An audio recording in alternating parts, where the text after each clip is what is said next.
Hey there knitters, welcome to episode 47 of Knit Talk with a Tech Editor. I'm Megan of the Unapologetic Knitter, and I'm a tech editor.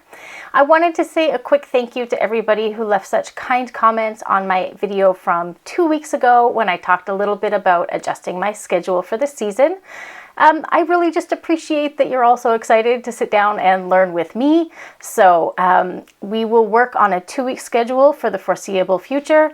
And I will admit that it was a little bit nice to have a week off in between shooting videos so I could really focus on researching and getting the topic dialed in just the way I wanted it to.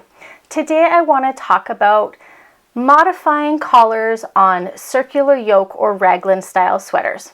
Now, I have shot a video previously about this, so I'm not going to be repeating it, but I want to talk a little bit about how you can actually just add structure to a collar on a circular yoke or raglan style sweater to make it fit more closely to your neckline. When I think of a lot of sweaters, whether they're knit top down or bottom up, the collars are knit contiguously, meaning if you're working from the top down, you cast on at the top and you work all the way through the ribbing and then down through the yoke without any cast on or bind off stitches in between. If you're working bottom up, it's the same thing. You flow from the yoke right into the collar without any adjustment, except for maybe changing your needle size.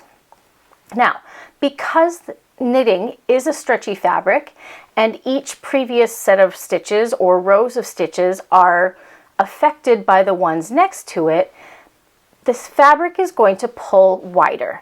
So ribbing in itself, or I should say by its nature, is a stretchy fabric. That's why we use it at cuffs and hems and bottoms of hats, so it stretches to fit around things.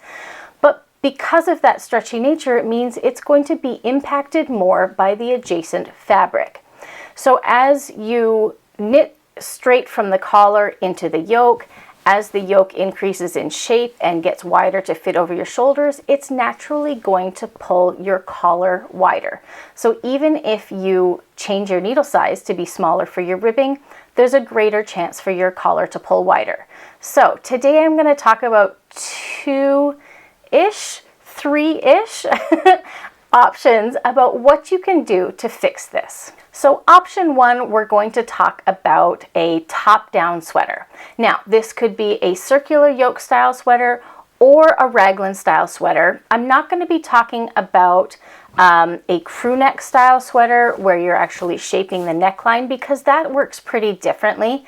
And if there's interest in modifying those types of necklines, please leave a comment below and I'm happy to talk about that in a future episode.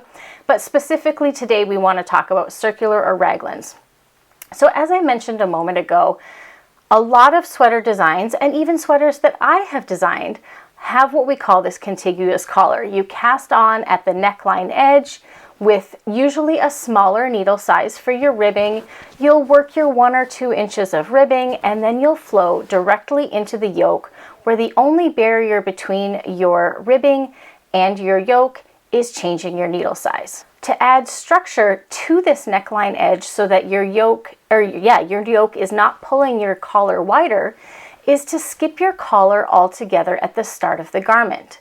Rather than casting on at the top of your collar, what you want to do is actually use your gauge size needle, so the size of size of needle you're going to use for your sweater, and cast on the total number of stitches for the top of the yoke, completely ignoring your collar.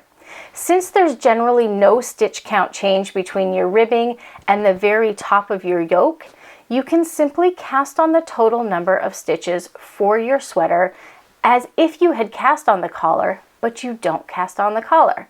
So I typically like to use a long tail cast on for this. You could use a German twisted or your preferred cast on method. You just want to make sure that it's not going to be too stretchy, because the whole point of this is to be creating structure. So let's say your pattern says to cast on 100 stitches using your ribbing size needle and work your ribbing, and then once the ribbing is done, you'll change to your gauge size needle. Instead of working any of those ribbing instructions, you're going to grab your gauge size needle cast on your 100 stitches and begin your yoke as if the collar doesn't even exist. You're going to work the entire body of the sweater exactly as the rest of the pattern states, and then when it's done, you're going to come back to your cast on edge and work your collar.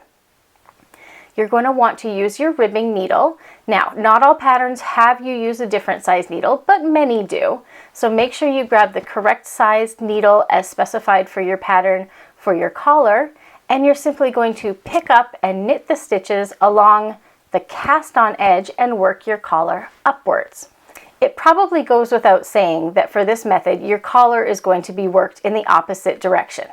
So rather than casting on and knitting downwards for your ribbing, you're going to be picking up and knitting and working upwards for your ribbing. What the consideration there is whether the collar is meant to have a decorative cast on or a specific cast on.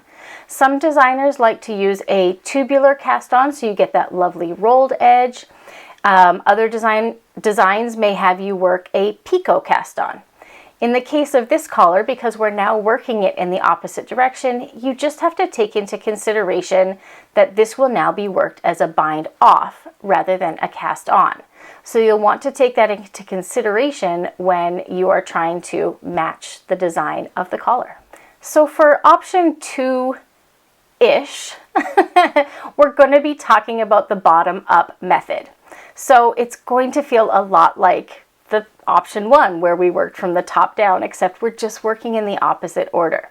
So what you're going to want to do is work your entire yoke all the way up to effectively the bottom of your ribbing, and you're going to bind off all of your stitches. Then you would pick up your needle for your collar, whether it's a ribbing size needle, meaning it's maybe a little smaller, or your gauge size needle, and you're going to pick up and knit your collar stitches and finish your collar in the same direction that it was already intended to be worked, which is really nice, especially in the case if there is a decorative bind off that you need to do.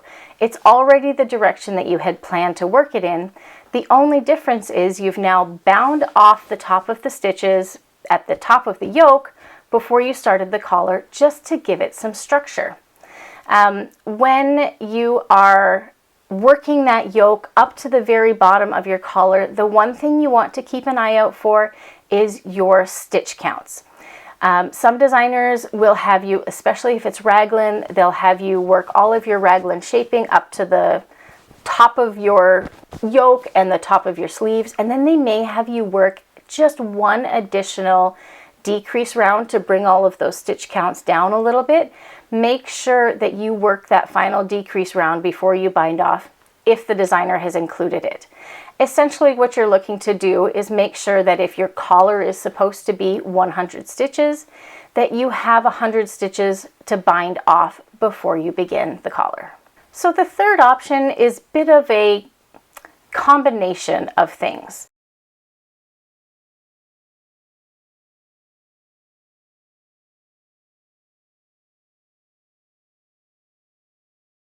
So this is a method where you can actually adjust the stitch counts of your collar in addition to adding the structure to the collar like we've just described. So if you have, let's say you're working from the bottom up, if you have worked all of your yoke shaping, you've bound off your 100 stitches, just to continue with that example, but you still find that that neckline edge before you add the ribbing is too large, you can always adjust the number of stitches you pick up just by a little bit to help pull that in. So if we go back to our example of 100 stitches, and let's say we're working at a worsted weight yarn and our gauge is 18 stitches over 4 inches or 10 centimeters.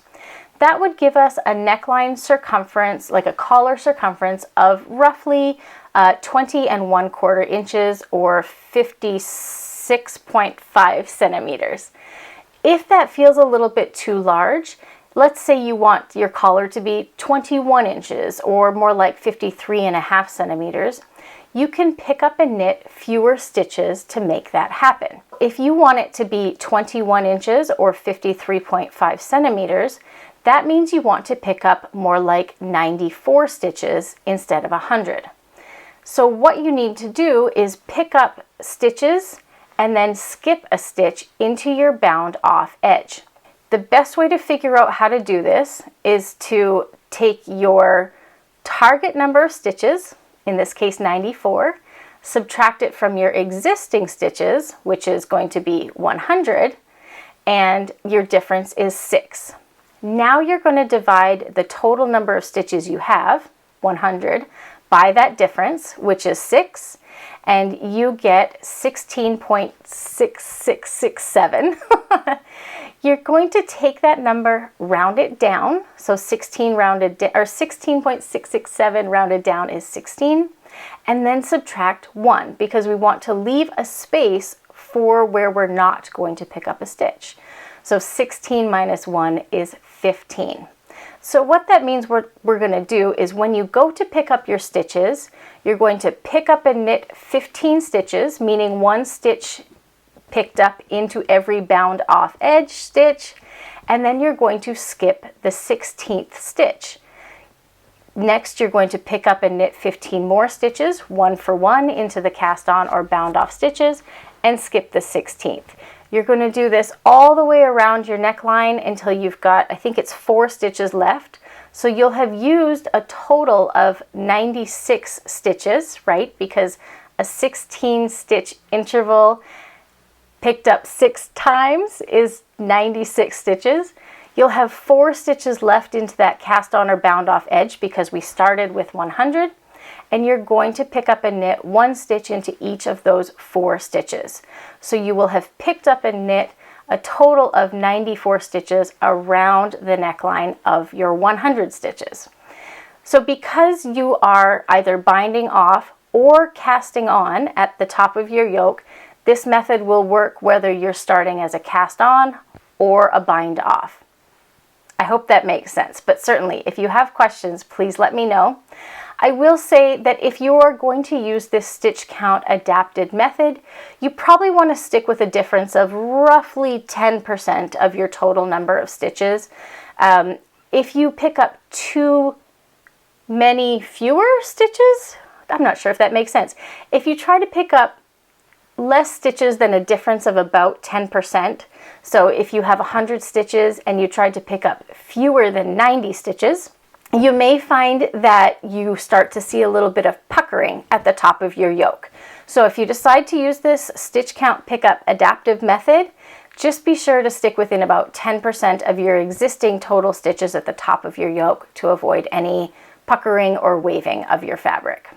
Okay folks, that's where we're going to leave today's video. If you have more questions about either of these, either the structural method or just adapting the stitch count into that structured edge, please leave a comment below. And as I mentioned at the top of the video, if you have any questions about adjusting a crew neck style sweater when you are not working a circular yoke style, let me know in the comments and we can consider that for a future video. As always, if you enjoyed today's video or any of my previous videos, remember to subscribe to the channel and give this video a big old thumbs up for the like. The more people that like and subscribe to this channel, the more we get to help other people. It kind of tells the YouTube algorithm that we're doing something good here, refers my videos to other people, and then we get to have more people joining us on their knitting journeys. And that's what this podcast is all about. In 2 weeks' time, we are going to be taking a look at a write-in request that I had about yarn substitutions. And it's not necessarily going to be substituting the fibers, but more if you are wanting to change the weight of your yarn on the fly.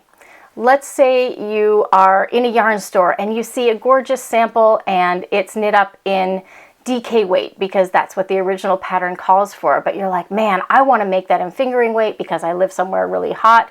How do I know how much yardage to get when I'm in the store?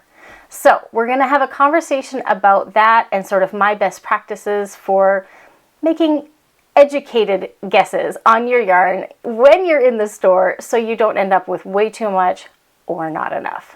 Thank you so much for spending your time with me this week. It's always a pleasure to be able to share what I know with you. Have a wonderful rest of your week, and as always, happy knitting.